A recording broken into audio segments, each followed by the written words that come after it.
നമസ്കാരം. മലയാളി വാർത്തയിലേക്ക് സ്വാഗതം.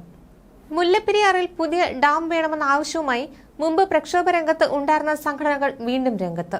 തമിഴ്നാടിന് ജലം, കേരളത്തിന് സുരക്ഷ എന്നീ ആവശ്യമുയർത്തി മുല്ലപ്പെരിയാർ സമരസമിതി സുപ്രീംകോടതിയിൽ ഹർജി നൽകിയിരിക്കുന്ന പെരിയാർ വാലി പ്രൊട്ടക്ഷൻ മൂവ്മെന്റ് എന്നീ സംഘടനകളാണ് പുതിയ ഡാം എന്ന ആവശ്യവുമായി വീണ്ടും പ്രക്ഷോഭത്തിന് ഒരുങ്ങുന്നത്. വ്യാപാരി വ്യവസായി ഏകോപന സമിതി അടക്കമുള്ള സംഘടനകളും ഈ ആവശ്യമുയർത്തുന്നു. ഉപ്പുതറ പഞ്ചായത്ത് പ്രസിഡന്റും ഇതേ ആവശ്യം മുന്നോട്ട് വെച്ചു. മുല്ലപ്പെരിയാർ പാട്ടക്കരാറിന്റെ സാധുത പരിശോധിക്കുന്നത് ഉൾപ്പെടെയുള്ള കാര്യങ്ങൾ സുപ്രീംകോടതി പരിഗണനാ വിഷയമാക്കിയതിനെ തുടർന്നാണ് പുതിയ അണക്കെട്ടെന്ന ആവശ്യത്തിന് വീണ്ടും ജീവൻ വയ്ക്കുന്നത്. വയനാട് ദുരന്തത്തിന്റെ പശ്ചാത്തലവും അപ്രതീക്ഷിതമായ പ്രകൃതി ദുരന്തങ്ങൾ ആവർത്തിക്കുന്നതും കേന്ദ്ര കാലാവസ്ഥാ വകുപ്പിന്റെ മുന്നറിയിപ്പുകളും ആവശ്യത്തിന് ശക്തി പകരുന്നു. സുപ്രീംകോടതി കരാറിന്റെ സാധുത പരിശോധിക്കുന്നത് കേരളത്തിന് അനുകൂലമാകുമെന്ന പ്രതീക്ഷയാണ് ഇവർക്കുള്ളത്. സംസ്ഥാന സർക്കാരും ഇക്കാര്യത്തിൽ കൂടുതൽ താൽപര്യമെടുക്കണമെന്നാണ് ഇവരുടെ ആവശ്യം. വയനാട്ടിലെ ഉരുൾപൊട്ടലിന്റെയും മറ്റും പശ്ചാത്തലത്തിൽ പെരിയാർ തീരദേശവാസികൾക്കുള്ള ആശങ്കയും സംഘടനകൾ ചൂണ്ടിക്കാട്ടുന്നു. മുല്ലപ്പെരിയാർ ഡാം കാലഹരണപ്പെട്ടതാണെന്നും പുതിയ അണക്കെട്ട് പണിയുകയാണ് ശാശ്വത പരിഹാരമെന്നും മുല്ലപ്പെരിയാർ സമരസമിതി മുഖ്യ രക്ഷാധികാരി father Joy Nirappil, chairman KN Mohandas, convener Shaji P Joseph എന്നിവർ പറഞ്ഞു. സുപ്രീംകോടതി നിരീക്ഷണം സ്വാഗതാർഹമാണെന്ന് Periyar valley protection movement chairman advocate Stephen Isaac പറഞ്ഞു. ഈ സാഹചര്യം പ്രയോജനപ്പെടുത്തി ആവശ്യമായ രേഖകൾ ഹാജരാക്കി വിധി കേരളത്തിന് അനുകൂലമാക്കാൻ സംസ്ഥാന സർക്കാർ ഉണർന്ന് പ്രവർത്തിക്കണമെന്നും സ്റ്റീഫൻ ഐസക് ആവശ്യപ്പെട്ടു.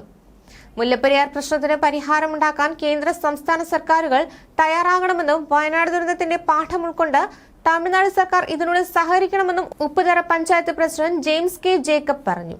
മുല്ലപ്പെരിയാർ ഡാമിലെ ജലനിരപ്പ് അടിയന്തരമായി താഴ്ത്താനും പുതിയ ഡാം പണിയാനുള്ള നടപടി ഉണ്ടാകണമെന്ന് വ്യാപാര വ്യവസായ ഏകോപന സമിതി ഉപ്പുതറ യൂണിറ്റ് പ്രസിഡന്റ് സിബി മുത്തുമാക്കുഴി പറഞ്ഞു. സെക്രട്ടറി ജേക്കബ് പനന്താനം, ചപ്പാത്ത് യൂണിറ്റ് സെക്രട്ടറി CK സ്റ്റീഫൻ എന്നിവരും ആവശ്യപ്പെട്ടു.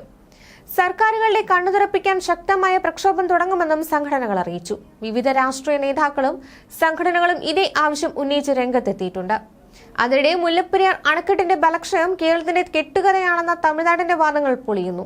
അണക്കെട്ടിന് 30 വയസ്സ് തികയും മുമ്പേ ചോർച്ചയും ഓട്ടയടയ്ക്കലും തുടങ്ങിയിരുന്നുവെന്നാണ് തമിഴ്നാടിനു വേണ്ടി ന്യൂഡൽഹിയിലെ central board of irrigation and power 1997 തയ്യാറാക്കിയ പ്രത്യേക റിപ്പോർട്ടിൽ പറയുന്നത്.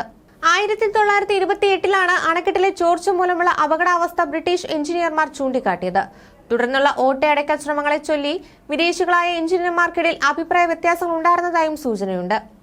1896 മുതൽ ശ്രീപേജ് വെള്ളത്തിനൊപ്പം നിർമ്മാണ സാമഗ്രിയായ സുർക്കി മിശ്രിതം ഒലിച്ചുപോകുന്നുവെന്ന് കണ്ടെത്തി. 1928 ഒക്ടോബർ 17 മുതൽ 26 വരെ മുല്ലപ്പെരിയാർ അണക്കെട്ട് വിശദമായി പരിശോധിച്ച ഇറിഗേഷൻ ചീഫ് എഞ്ചിനീയർ ബ്രിട്ടീഷുകാരനായ LH ഡ്രഗ് റിപ്പോർട്ട് തയ്യാറാക്കി.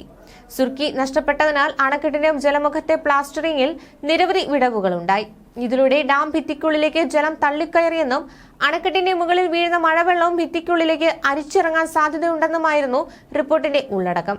ഇത് അടിയന്തരമായി പരിഹരിക്കുന്നതിന് ജലമുഖത്ത് 3/4 ഇഞ്ച് കനത്തിൽ സിമന്റ് പ്ലാസ്റ്ററിംഗും പുറന്തോട് തുറന്ന് ഭിത്തിക്കുള്ളിൽ ഉയർന്ന സമ്മർദ്ദത്തിൽ സിമന്റ് ഗ്രൗട്ടിംഗും നടത്തണമെന്നും ശുപാർശ ചെയ്തു. എന്നാൽ അണക്കെട്ട് തുറന്ന് ഗ്രൗട്ടിംഗ് നടത്തുന്നത് വിഡ്ഢിത്തമാണെന്നും അണക്കെട്ടിനെ കൂടുതൽ ദുർബലപ്പെടുത്തുമെന്നും ചൂണ്ടിക്കാട്ടി ചീഫ് എഞ്ചിനീയർ ഡോവ്ലെ രംഗത്ത് വന്നു.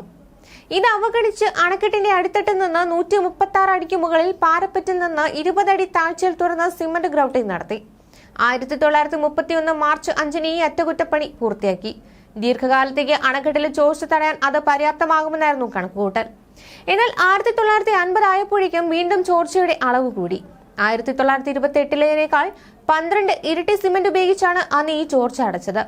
എന്നിട്ടും തീരാത്ത ചോർച്ചയാണ് 1980 മുതൽ പുതിയ അണക്കെട്ടെന്ന കേരളത്തിന്റെ വാദത്തിന് ബലമേകുന്നത്. ന്യൂസ് ഡെസ്ക് മലയാളി വാർത്ത.